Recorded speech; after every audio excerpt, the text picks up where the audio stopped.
aking tinik. Kakaawa naman ang kakain. Hindi himay-himay pa habang kumakain. Mayroon talaga akong pang-chani para sa pagtanggal sa init ng mga isda.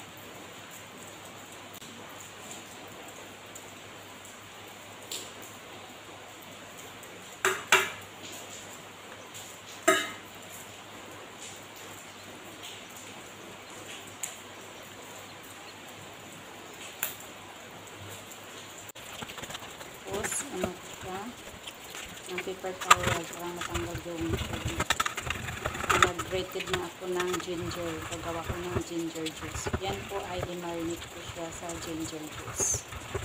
Kailangan yung loya parang pangalis ng bansa. Ang isa pa.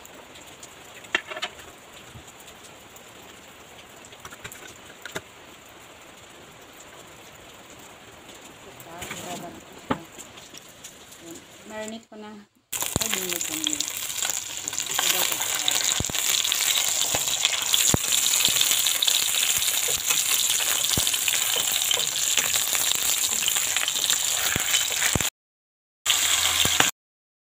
Gawa po tayo ng sauce na. Ito po ay black pepper, ng paminta na itim, at saka soya sauce, toyo, and then vinegar, konting vinegar, yung cooking vinegar, and then sugar. Ito lang po ang sauce niya. Tapos kasama na po doon ang yung ginger juice. Yan, kasama na po yun. At saka lagyan mo siya ng konting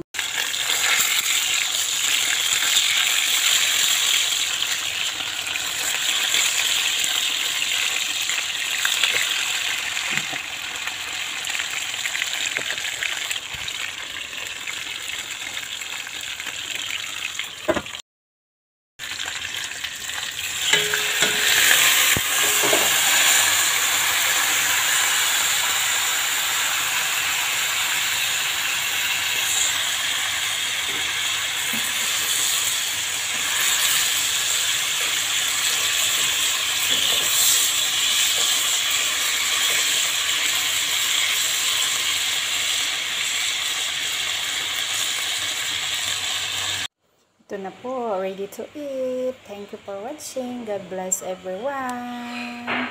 Bye-bye.